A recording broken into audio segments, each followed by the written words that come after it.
네, 민심은 데이터에 있다. 숫자로 보는 민심, 여론 오락관. 몇 대 몇?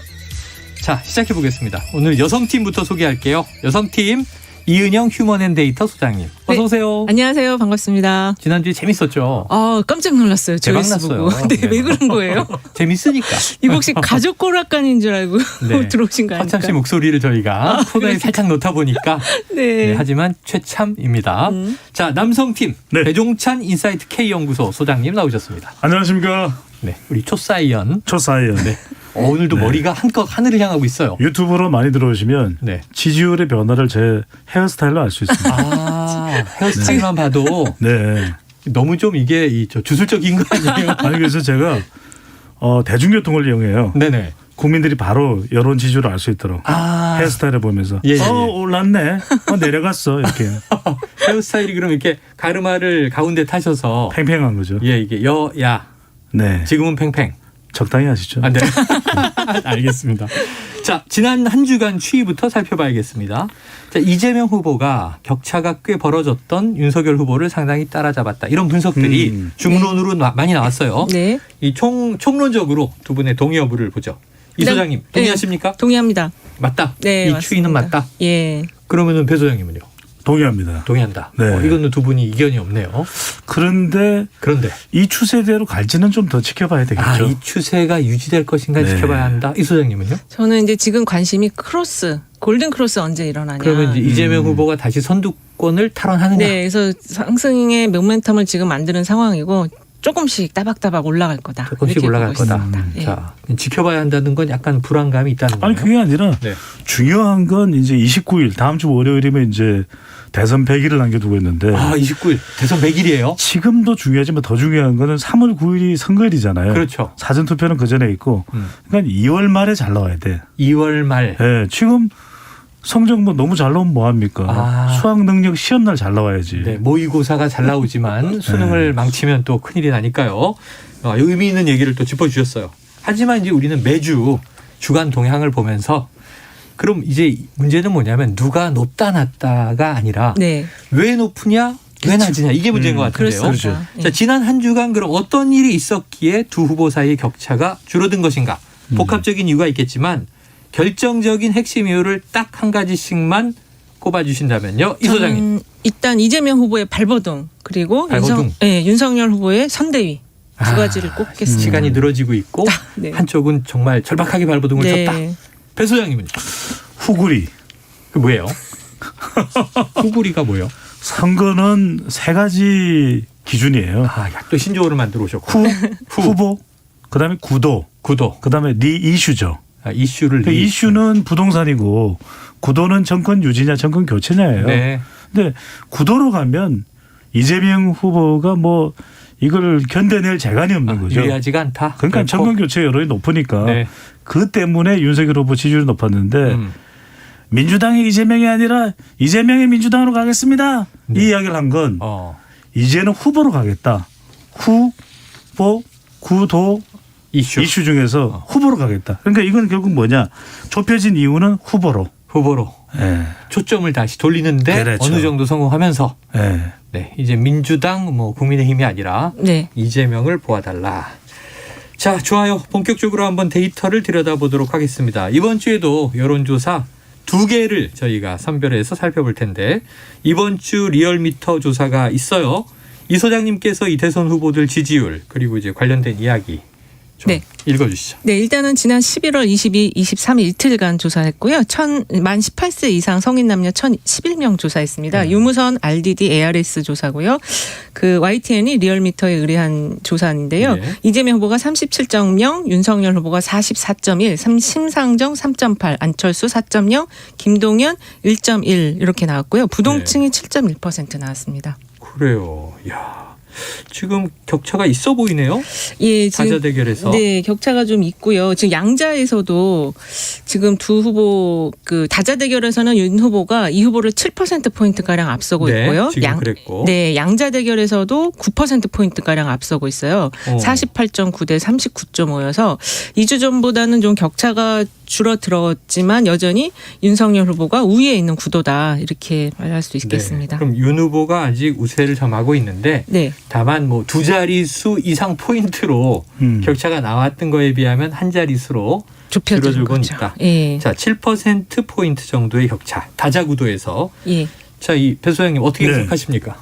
그런데 중요한 것은 그 이전 조사와 비교를 할 때 네. 격차가 좁혀졌다는 거예요. 그렇죠. 그게 중요합니다. 전추 대비로. 여론조사는 추세를 봐야 돼요. 네. 그 지점을 보지 말고 추세를 보니까 불과 2주 전만 하더라도 9도로 올라갔다는 거죠. 9도로 올라가니까 정권 교체 여론을 등에 업고 어부바 지지율이죠. 어부바. 윤석열 후보의 지지율이 높았는데 네. 이게 후보 대 후보의 대결로 이 국면 전환이 이루어지면서 네. 점점 그 격차가 좁혀진. 그러니까 오늘 소개해드린 이 조사 결과보다도 비슷한 시기에 더 좁혀진 결과가 많거든요. 아, 그래요? 그거는 뭐 따로 소개를 안 해드리는데 네. 그거는 뭐냐면 이제 대선 선거일이 100일쯤 되면 이건 정말 오징어 게임, 달고나 게임, 줄다리기, 무궁화꽃이 피었습니다. 다 들어가는 거예요. 그래요. 그러니까 이렇게 되면 점점 더 팽팽해지는 그런 상황이 연출되는 거죠. 팽팽해진다. 예, 저는 사실 그 전에 그 윤석열 후보 확정된 이후에 나온 조사들, 특히 네. ARS 조사들의 격차가 사실 너무 컸다고 보고 있거든요. 너무 컸다. 예, ARS 조사들이 대부분이었는데 15, 17 정도 나왔어요. 네, 15, 격차가. 17, 예, 격차 그렇게 15, 17% 15, 17% 정도 났는데 너무 컸었다. 그래서 그게 이제 좀 조정 국면이 일어나면서 예, 이 정도. 그래서 실제 지금 또 이게 이 조사하고 아까 나중에 이제 그 배 소장님 소개할 조사하고 또 격차가 좀 다르거든요. 달라요. 그래서 그 중간 정도 한 4, 5% 포인트 정도의 지금 차이가 있는 거 아닐까 이렇게 보고 있어요. 여러 조사가 있는데 그 예. 중간점 정도를 잡으면 네. 어느 정도 맞지 않을까 하는 또 이제 전문가적인 제안을 주셨습니다. 자, 여기서 또 그럼 이제 분석에 들어가 보죠. 이재명 후보와 윤석열 후보. 지금 가장 이제 초미의 관심을 우리가 또 가지고 있는 네. 2030 세대의 지지율. 세대별로 좀 우리가 끊어봤을 때 어떤가요? 네, 일단은 윤 후보가 지금 20대, 30대에서 다 앞서는 흐름인데요. 격차는 30대가 조금 더 좁혀져 있어요. 일단 이재명 후보 23.7, 윤석열 후보 42.0, 20대에서 30대에서는 이재명 후보 29.4, 윤석열 후보 35.1 이렇게 지금 나와서 근데 이제 이 조사는 이런데 또 다른 데 조사 보니까 30대는 이재명 후보가 또 앞서는 것도 있긴 하더라고요. 그래서 어쨌든 지금 이 조사에서는 20, 30대 다 윤석열 후보가 앞서고 있다. 이렇게 보고 있고요. 그리고 이들 세대가 윤석열 후보를 지지하는 이유는 지금 홍준표 후보를 끌어안고 있지 않음에도 윤석열 후보를 지지하고 있는 거는 아무래도 그 당에 대한 이미지, 특히 이제 민주당에 대한 이미지가 좀 안 좋고 그리고 지금 대통령에 대한 이미지도 특히 20대 같은 경우는 좀 안 좋더라고요. 그래서 이제 그런 것들이 좀 정권 교체 의향 속에서 윤 후보를 지지하고 있는 거 아닌가 이렇게 좀 보고 있어요. 젊은 층이 이제 정권 교체 열망이 높다. 네. 20대가 문재인 대통령이나 민주당에 대해서 상당히 비호감을 하고 있다. 네, 이건 동의하세요? 우리가 굳이 이제 분석을 하자니까 20대의 경우에는 이른바 신애국주의, 신보수주의 그래서 20대가 좀 더 보수 성향이 강하다고 보는 것이죠. 그래요. 그래서 지난 4월 보궐선거 때도 이 오세훈 후보에게 더 많이 네네네. 투표를 했던 그건 뭐냐면 더불어민주당을 이 지지하지 않고 실망한 20대의 민심이 옮겨간 것이지 그렇다면 완전히 국민의힘이 너무 좋아서 또 국민의힘 후보가 너무 지지하고 싶어서 네. 이런 변화는 아니거든요. 그러니까 지금 30대의 경우에는 또 이재명 후보를 지지한다 그러면 30대가 조금 진보 성향이 그래도 20대보다는 많다 이렇게 네. 해석은 할 수 있습니다. 그런데 전반적으로 보니까 2030은 계속 움직여요. 2030은 그러니까 예, 조사- 2년보다는 실용적이다. 그러니까 이런 얘기 조사마다 다 다르거든요. 조사마다 그래서 저는 다르다. 20대, 30대 이야기를 하면서 일단 아는 척 기름기를 빼야 돼요. 그러니까 우리가 너무 거드름 피우면서 기성세대가 아는 척을 해요. 네네. 20대는 이럴 거야. 30대는 이래서 어느 당을 지지하는 거야. 그 생각부터 지워버려야 돼요. 자, 20, 30대는 언제든 움직일 수 있다. 그들이 원하는 건 뭔가. 그들이 원하는 건 뭐 뻔하죠. 아시잖아요. 네. 네. 일자리. 아니 시사본부. 주거안정. 아니 생일이 시사본부요? 시사본부죠. 아 그래요? 네. 그래. 신애국주의와 신보수주의의 본산이 되는 그러니까 겁니까? 갑자기 저는 훅 들어갑니다. 데뷔를 하시는 깜짝 놀랐어요. 네네. 저는 또 순진하게 이 젊은 층이 원하는 거는 그래 주거 안정이나 일자리 이런 걸 거야 그랬더니 시사본부가 또 거기 있는지 몰랐습니다. 네. 네, 농담으로 넘어가도록 하겠고요. 자, 2030 지지율 관련해서 여론조사 하나 더 보겠습니다. 이 헤럴드 경제가 한국사회여론연구소에 의뢰했고요. 지난 23, 24 이틀간 조사했는데 청년 문제를 더 잘 해결할 후보가 누구냐? 이게 질문이고요. 39.2%가 이재명 후보, 35.4%가 윤석열 후보. 자, 근데 여기 좀 흥미로운 대목이 네. 20대는 윤 후보, 30대는 이 후보. 청년 문제 해결의 적임자로 지지를 했습니다. 네. 지금 이제 이 소장님도 말씀해 주셨지만 시사본부 빼고요. 배 부장님. 네. 20대와 30대가 이렇게 갈린 이유 뭔가요? 서로 간에 지향하는 목표가 다른 거죠. 지향점이 달라요? 그렇죠. 20대의 경우에는 좀 더 공정을 원한다면 30대의 경우에는 더 많은 기회가 있었으면 좋겠어요. 20대도 마찬가지인데. 공정 기회. 그렇죠. 우리가 그래서 이번 대선에서 중요한 것은 뭐 집을 50만 호 청년 세대를 위해서 지어주겠다. 일자리를 더 늘리겠다. 디지털 예산을 투입하겠다.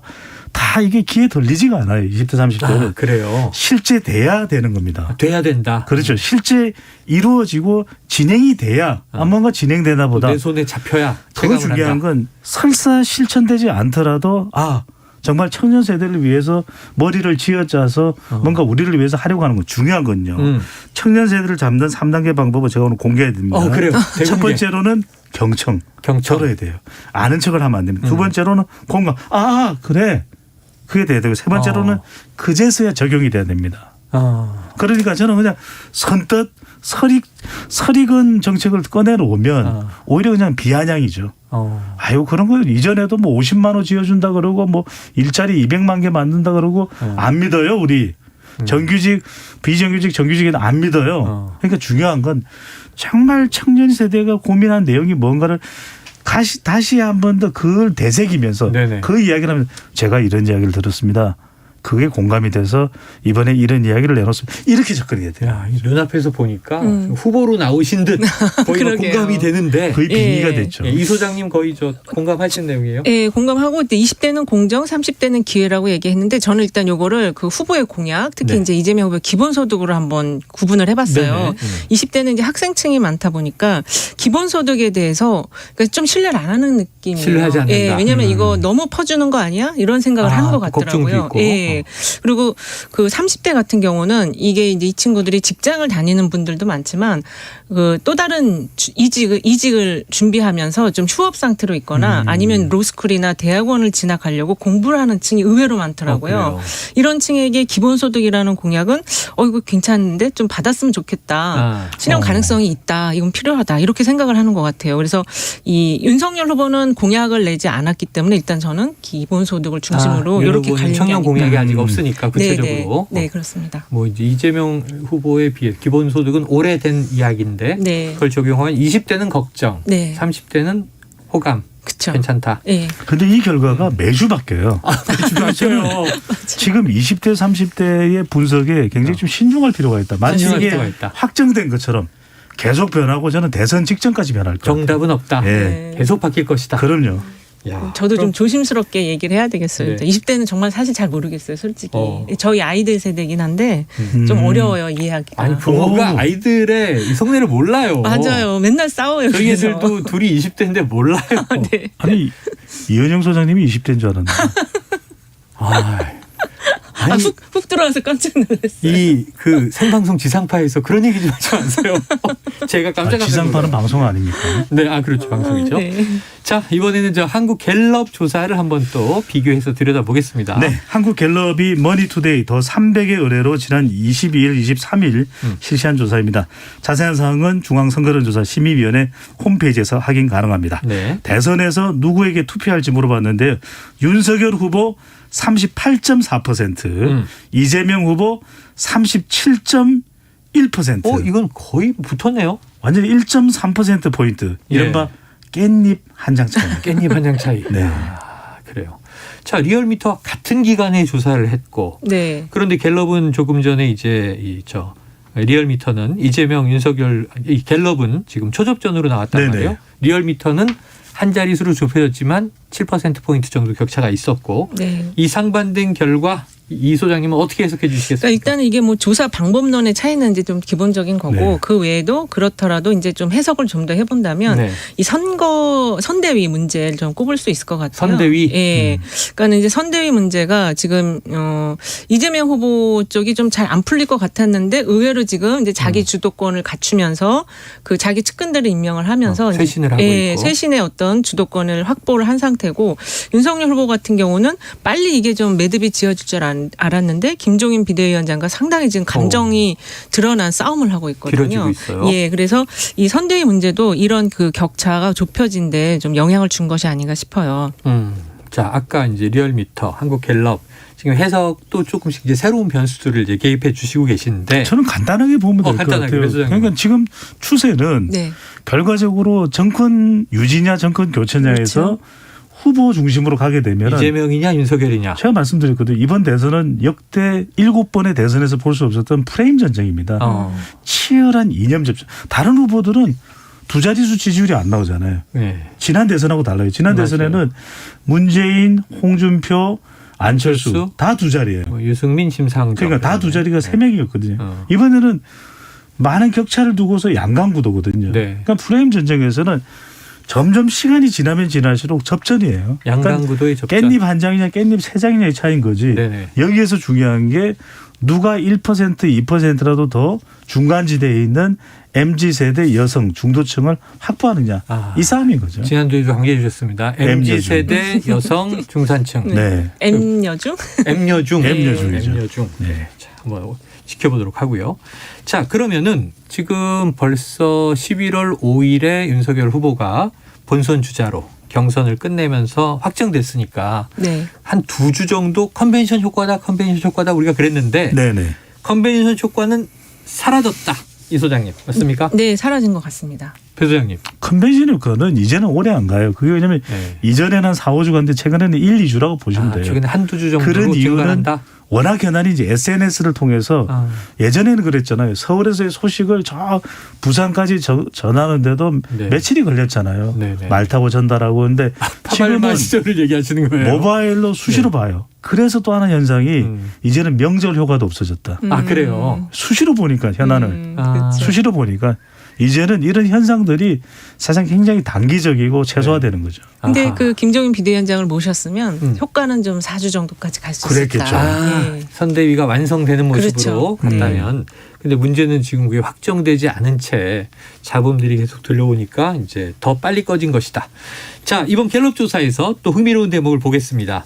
대선 후보에 대한 계속 지지 의향. 아까 2030 계속 바뀐다 그러셨잖아요. 네. 부장님. 20대의 63.6%가 다른 사람 지지로 바꿀 수 있다. 네. 이 소장님 요거 좀 해석해 주시죠. 이게 지금 계속 지지하겠다는 의견이 전체적으로 보면 67.6이에요. 그리고 50대 이상은 80% 넘게 계속 지지하겠다고 안 밝혔거든요. 바꾼다? 예. 20대하고 30대만 바꿀 수 있다는 의견이 더 많아요. 20대가 더 훨씬 많죠. 63.6.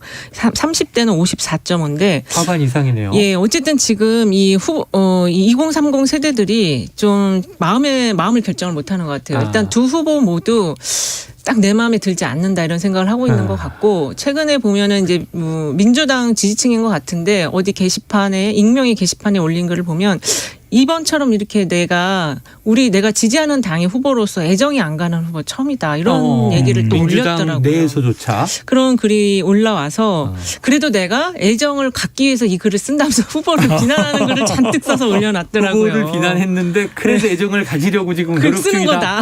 네. 그 참 심리가 참 좀 그렇게 좀 애절한 것 같긴 한데 어쨌든 지금 이런 심리 상태다. 그래서 뭔가 이제 앞으로 시간이 한 15주 남았지만 이게 적을 수도 있지만 상당히 긴 시간인데 여기서 뭔가 좀 하나의 포인트가 내 마음에 들면 바꿀 수도 있다. 네. 이렇게 지금 계속 마음을 다지고 있는 것 같아요. 반대로 그렇지 않으면 또 뒤집힐 수도 있다. 그렇죠. 야, 네. 이게 참 20대 30대가 쉽지 않네요. 이게 네. 후보들은 후보들 입장에서 힘들 것 같고 네. 그리고 또 이제 뭐 우리 유권자도 힘든 상황인데 그래서 제가 네. 지난 시간에도 말씀드렸는데 이번 대선은 MZ세대 중요하다는 얘기를 수도 없이 합니다. 네. 후보들도 총력전입니다. 네. 저는 MZ세대에서 판결이 안 날 수도 있을 것 같아요. 아, 우리가 MZ 세대가 이번 선거에 중요한 이제 이 캐스팅 보트다 이런 얘기를 했는데 아닐 수도 있다. 아닐 수도 있어요. 네, 왜냐하면은 투표는 할 겁니다. 하지만 A사, B사가 좋은 제품을 놓고서 다 공략을 하면 나뉘어져요. 점유율이. 네, 네, 네. 그러면 결국 더 중요한 건 저는 50대라는 거죠. 오히려. 네, 왜냐하면 50대는 진보와 보수가 나누어지는 연령대가 50대거든요. 저희 세대니까 맞습니다. 그렇죠. 네. 그래서 뭐 저도 50대니까. 아 그래요? 네. 그렇게 그래서 안 보이는데 60대인 줄 알았어요. 네, 아니에요. 죄송해요. KBS 이러면 되나요? 네. 네. 그래서 그런 걸 보면은 너무 여기 20, 30대 너무 이제 후보나 선대위가 올인을 하다가 네. 놓치는 세대가 있을 수 있다. 지금 저도 거기엔 공감합니다. 그래요. 예. 그러면 50대가 오히려 키를 네. 줄 수도 있다. 이런 분석을 해주셨어요. 예. 자, 이 월요일과 화요일 22일, 23일 이번 주 초에 이제 조사가 진행된 거다 보니까 지난 주말부터 마침 또 이재명 후보는 반성 모드로 몸을 바싹 낮추면서 네. 큰절하는 모습도 이제 많이 보여줬고요. 네. 반성, 사과, 요거 좀 우리가 오늘 얘기하고 있는 조사 결과에 반영됐다고 볼 수 있을까요? 기본을 깔았다고 볼 수 있죠. 기본을 왜냐하면 깔았다. 이렇게 해야 이제 이 선거의 방향이 후보 쪽으로 올 수가 있는 것이거든요. 네. 왜냐하면은 사람들은 이미 앵글이 버더예요. 화가 났어. 대장동이 논리적으로 어떻게 됐건 그건 중요하지가 않다. 네네. 사람들은 이미 퇴직금 50억 원에 이 1,000억 원의 수익을 가져갔다라고 하는 이야기만 이미 화가 난 거예요. 네. 도저히 견딜 수가 없어요. 제가 그 3,000억 원 이상의 이익을 환수했습니다. 들리지가 않아요. 그러니까 무조건 지금은 그리고 더불어민주당에 대한 기대가 워낙 많았잖아요. 그러니까 이때는 뭐냐. 세 가지가 필요합니다. 첫 번째로는 사과와 반성. 그래야 처음부터 다시 시작이 돼요. 네네. 안 그러면 마음에 안 들어옵니다. 네. 두 번째로는 변화와 혁신. 제가 이제 변하겠습니다. 그게 이제 민주당이 이재명이 아니라 이재명이 민주당으로 간다라고 얘기해요. 네네. 이제부터 중요한 것은 지지율이 올라갈 거냐 안 올라갈 거냐는 적용과 실천입니다. 어떤 내용을 적용하고 실천을 하느냐. 실천하는 모습. 이게 그냥 빛 좋은 개살구가 아니구나. 정말 말 그대로 빛깔 더 좋은 네. 양질의 살구구나. 이런 인식이 가능하도록 적용 실천까지 이어진다면 지지율이 올라갈 수 있겠죠. 그래요. 네, 지금 저도 비슷한 생각인데 레일을 깔았고요. 네. 근데 우리도 이제 뭐 아이들하고 이렇게 있다 보면 내가 화났을 때 애들이 뭐 이렇게 그릇이라도 좀 닦아주고 방이라도 훔치고 이러면 눈치를 좀 살펴서 빨리빨리 움직여주면 마음이 좀 화났다가 좀 풀어지잖아요. 그렇지. 이재명 후보가 상당히 급했다 이 느낌이 있어요. 네네. 급해서 뭐 공약도 많이 던지고 또 태도도 바꾸고 머리도 염색하고 막 이랬거든요. 근데 이제 그게 조금 전달이 됐다. 그래서 지지율이 거기 이번 조사들에는 반영되었다고 보기는 어려운데 다음엔 반영될 수도 있겠다. 자, 그럼 뭐 이제 충청권 찾았던 이제 부인 김혜경 씨의 눈물이나 그렇죠. 혹은 또 후보 본인이 이제 민심 이야기를 전하면서 울컥했던 모습이나 네. 이런 눈물들은 반성과 사과에 포함해서 효과가 있었다.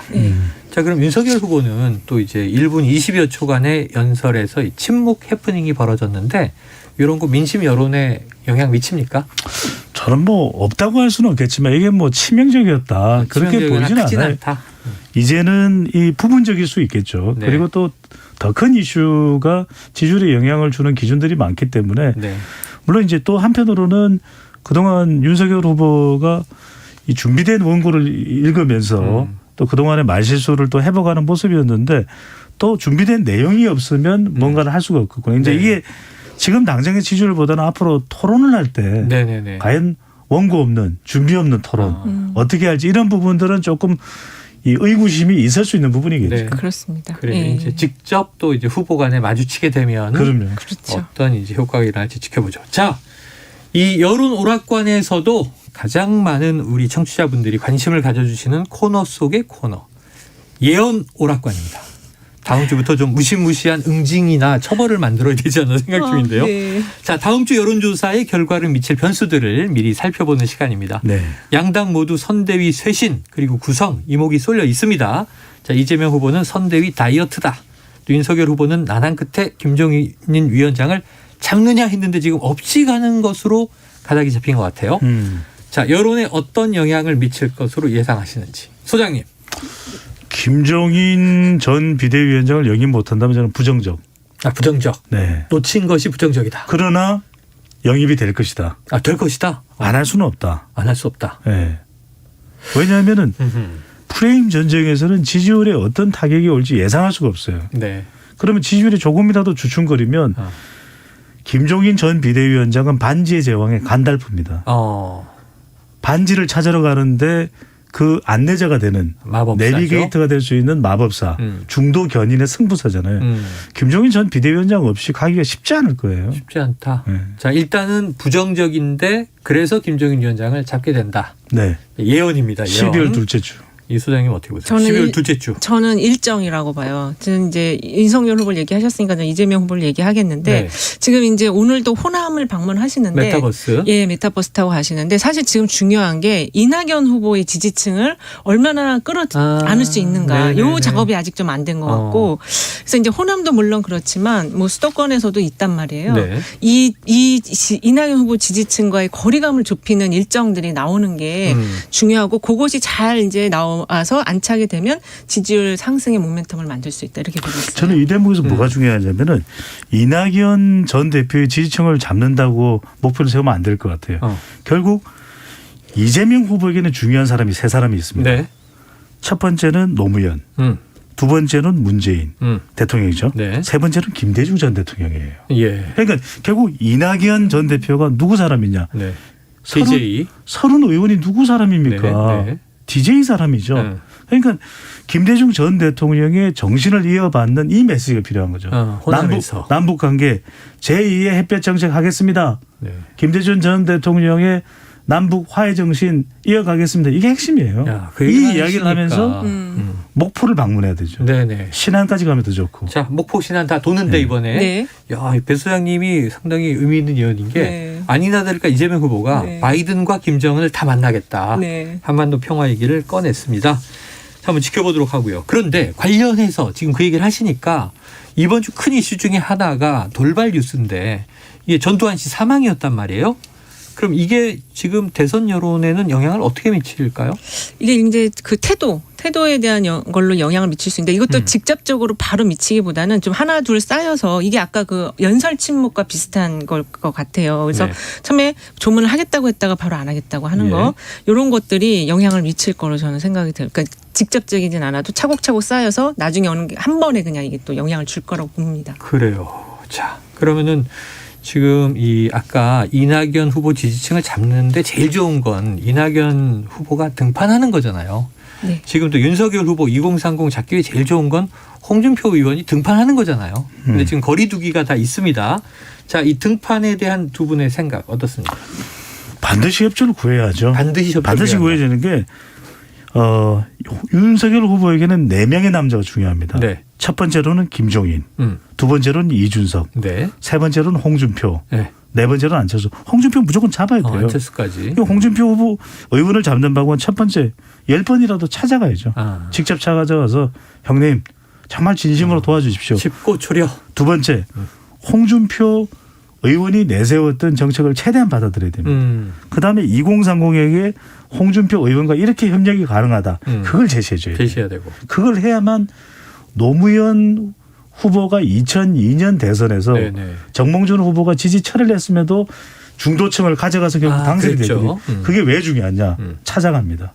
정몽준 후보 집으로 찾아가서 내가 정몽준 후보의 중도층을 위한 정책을 할 겁니다. 그 이야기로 사람들은 그 다음 날 투표장으로 향한 거죠. 자, 후보는 안 와도 후보의 지지층은 올 수도 있다. 그렇죠. 야, 그럼 소장님. 저는 네. 이낙연 후보는 홍준표 그래요. 후보는 적정한 때 가장 존재감 있게 등판하실 거로 보여지고 다만 그 지지자들과의 그 정서적 거리감을 조금 더 좁히는 게 필요하고 그건 후보가 직접 안 하고 후보 주변 사람들이 해도 된다 생각됩니다. 자, 본격 다음 주 벌칙이 있는 예언을 요청드리도록 하겠습니다. 자, 경우의 수가 몇 개 없잖아요. 네. 격차가 더 좁혀진다.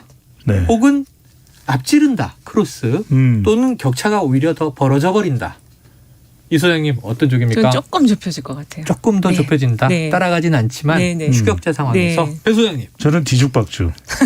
일부 조사는 이 후보가 앞서는. 또 일부 조사는 윤 후보가 앞서는. 네네. 여론조사 전문가인데 이게 어쩌라고? 그렇게 하면 나도 그렇게 하지 말았어요. 그러니까 네. 소장님이 오늘 낚이신 겁니다. 네. 자, 여론 오락관 몇 대 몇. 지금까지 배종찬 인사이트 K 연구소장, 이은영 휴먼앤데이터 소장과 함께했습니다. 오늘도 고맙습니다. 네, 감사합니다. 감사합니다.